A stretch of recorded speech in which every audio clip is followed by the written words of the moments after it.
goody? This is our first episode of. First of all, I just want to let y'all know that I sound. My nose is a little stuffy, but I still sound good in this microphone. Like this mic really making me sound like one of the sexiest men alive. But nah, this is training that. This is the essence of training, and essentially what that means is we are going to be talking about all things training. A lot of people don't have a why or don't understand a why. They know they're doing it, but they don't have a reason to do it. But understanding why you're doing something is important, just as important as just being able to uncover and just develop the different aspects of training that you need to have to do it well. And so it's like, oh, I want to be a powerlifter. And it's like, well, what does that mean? What is that comprised of? What do bad powerlifters do? What do good powerlifters do? You know what I'm saying? Like, let's think here. I don't want to tell you what to think. I do, but I also want to tell you how to think. And so first, I'm gonna start with what's going on, just like what I've been doing, like where I've been at. And it's like I've been hurt. I've been hurt for a minute. And it's crazy because I hurt my knee hack squatting, and it was in the weirdest way. It wasn't even on heavy weight, because the week prior, I was doing a reverse band hack squat, and I kid you not, I had like 8 plates on each side, and I was cranking them joints out for 16. But I'm gonna tell you right now, the biggest issue after about a year and a half of not squatting, the biggest issue was probably glute max. And the reason why I say that is because I don't know if you've ever done PRI or heard of it or know what it is, but I've got an opportunity to just go down the deep rabbit hole and just look at what's going on, and test it. Like, one of the things that I did last year was I learned how to learn quickly. And I hate that in instances where I don't feel like learning something, I end up doing it anyway. But I do it at like an extremely fast pace. And so I've had a lot of time to practice with a bunch of different things, from being a husband, from Jesus Christ, shout out to the Lord, shout out to my Lord and Savior, and just other things like learning how to adapt quickly and learn how to do things well. But I went down the PRI rabbit hole and I did the drills, and I started to dive deeper into anatomy and the diaphragm and breathing.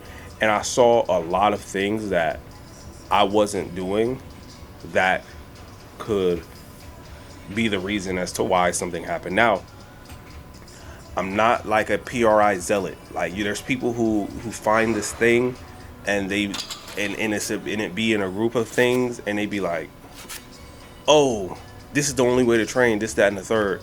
That's not what I'm here to do. I'm here to tell you that I learned about PRI. I just watched it. I found as much free content and free information as I could, and I just put it to the test, and I just did it. And I feel like even that alone is like an essence of training, is wonder. It's like, do you wonder why it happens like this? Do you wonder what would happen if you do this, that, and the third? Like, I feel like wonder is important because it can take you to a place of thought that you wouldn't normally think about.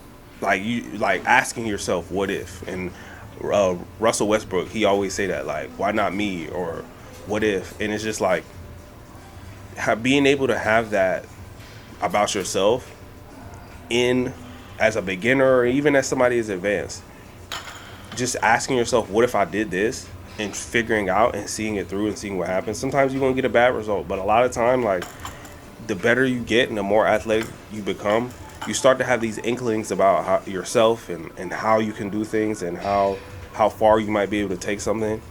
And it's just this internal dialogue that you can have with yourself that you've gotten from just proving yourself right because of that wonder. And so all you're trying to do is just expand on top of, what if I did this? Or what if I tried this? And just believing in what you're saying and putting it to the test, like, that's so huge.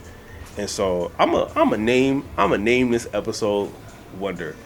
But nah, so most powerlifters do not have a strong glute max. Like, obviously the body is different, but from PRI, what I've learned is that the the body, how the body operates on the left side versus the right side, because the left diaphragm is weaker but bigger, and the right diaphragm is smaller but stronger.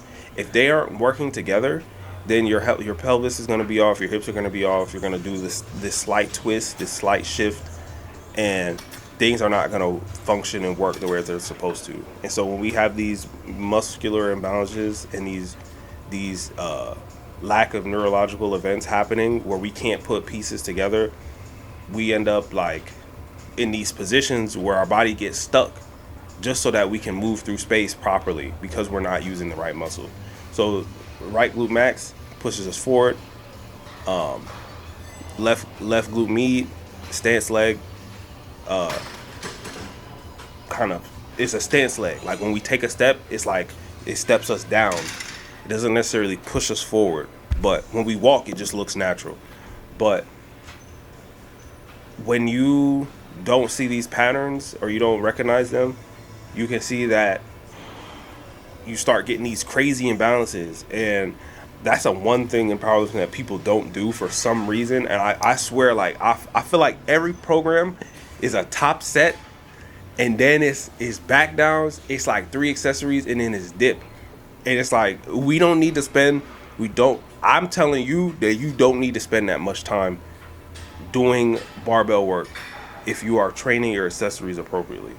That's going to be a whole topic for another day on another video that I do want to get into, just about my training style and how I do things.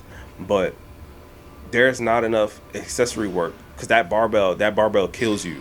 As a strength athlete, implements and using that barbell, like, it's important because that's where we show up, but that's not how we get there. You know what I'm saying? Like, there's things that we got to do to keep ourselves in line. But anywho, my right glute max kind of seized up. I wasn't really getting into my hip on the hack squat. And then what happens is when your body can't use what it's supposed to use, it uses something else. And so ended up using my calves, my back. Your calves can help you propose forward. Your calves are for that. But if your butt's not working, your calf will do it. And then I just felt all of my body weight just shift to my left side. And I was like, oh, snap. I got up. And I was like, man, this hurts. I only had 4 plates on there. 4 plates, for me, on reverse band hack squat, that's not a lot. And so from that moment on, my psoas got tight and everything just got worse. And I had a bunch of other things going on in life that just would make you like be like, oh snap, yeah, bro, sit down. But the timing was crazy. There was a lot of life trends, like just a lot of transitions that if you want, we can get into semantics, but not really. And so here I am. Like, if you got here, I don't know if the video's still playing because I'm not watching it. I'm just talking. But I was able to squat today, and it didn't feel weird. Like, it didn't feel like I didn't know what I was doing because I've been doing this too long to not know what I'm doing. But it felt like I was like, okay, this is just heavy, and I can still feel my lack thereof glute max, and that's something I can work on. There's a drill for that too. I feel like a lot of people don't like PRI because they think it's a means to an end, but it's just another piece. Like, I love all these different types of like WEC method and GOTA, and I like all that stuff personally because it's just someone's train of thought. You're just experiencing someone else's train of thought on how they do things, and you get to experience what they're talking about real time, and it's either going to help or it's not. But as a coach, me and an athlete, something that's important to be able to do is, as a master, like, I want to be a master at powerlifting. And I don't mean age, I mean, like, I put time in and I do it at a high level. I do it at a super skilled level. And one of the things that I feel like helps me reach that goal is just looking at the other methods of how to do things and just seeing where can I put that in, or even if I need to use it. There's some things that I don't use. There's some things that I do use. There's some things that I might see other people need versus what I need. And it's just like, how can I bring this information together and these train of thoughts together and create my own thought pathway. And I feel like that's one of the biggest problems with coaching right now with the sport of powerlifting is that people haven't had enough experience with someone else's train of thought, let alone their own train of thought. And so now you got two people like that don't really know what's going on, or somebody by themselves just thinking alone. And it's like it's not conducive for progress or for a good repeatable process. So like I said, I was able to squat. It didn't feel heavy, it just felt awkward. But I'm surprised that I've been training legs. I ain't even been leg pressing. I just been doing like split squats, lunges, leg press, this, that, and the third. And for me to go high bar 405, that means something. That means something on a small scale. And if you can't see it on a big scale yet, you will soon, as I progress and as I improve. But I haven't done any squatting really. And so for me to be able to do that is a blessing. And it's also like kind of mind blowing.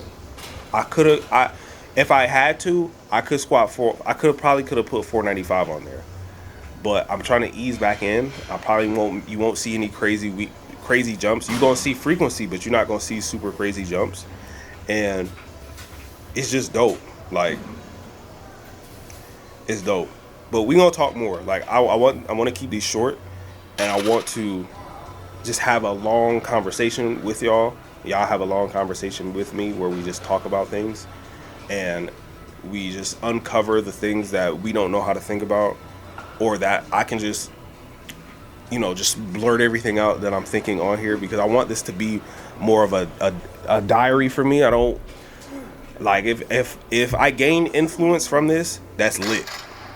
But I want this to be a train of thought that if you rock with it, you could just hop on and like we gonna take this somewhere, and we're gonna understand, and we're gonna discover, and we're gonna learn, because I don't want this to be like a flashy John. I also like this style of like communicating, because I can talk to y'all. Y'all can put in the comments like what y'all want to talk about, and we could just have dialogue versus having the powers that be only. Those are the only people y'all really pay attention to as far as powerlifting, because there's not a whole lot of thoughts going on. It's just the same people thinking the same thing, and it's like, let's get some variety in there. Let's get some interest, some little interesting going on. But yeah, man. If you like the video, please like the video. If you made it this far, I mean, you might as well. And you might as well share it with a friend, and then you might as well like it. And even if you're not gonna watch the whole thing, just let it play in the background while you doing your laundry or you scrolling on IG. Just let it play on your laptop or YouTube, and just like it, and then let me get the views, and then send it to somebody else that you know is like, oh, this Marcus is Marcusing again. Like, yo, check it out. And then you know what I'm saying? Like, just subscribe. Also, if you want that shop GLD, head to that link in the bio. If you get a decently sized, like this is a Cuban link. If you get a Cuban link, this joint don't break. And I be wearing this in the water. I wear this joint all the time. That's probably like one of my favorite chains. Use that link in the bio. You get, I don't know how much of a % off, to be honest, but you type that code in. It's not even a code, it's a link. You just click it and then you're good. And hold on, buy these shorts. Hold on. Look. Listen, bro. Listen, bro, buy these shorts, bro. Let me tell you something.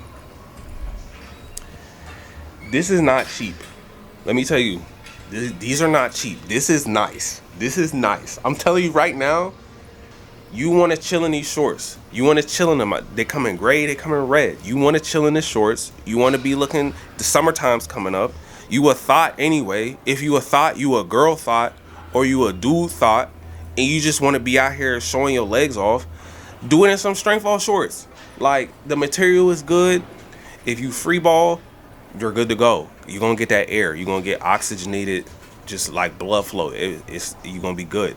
Let it breathe. Whatever Sister Red said, Sexy Red, buy the shorts, come back and get ready for the next video. and let's keep thinking. So stay confident, stay strong, stay fearless, stay dangerous, be undeniable, press on, and I'm gonna see y'all in the next one.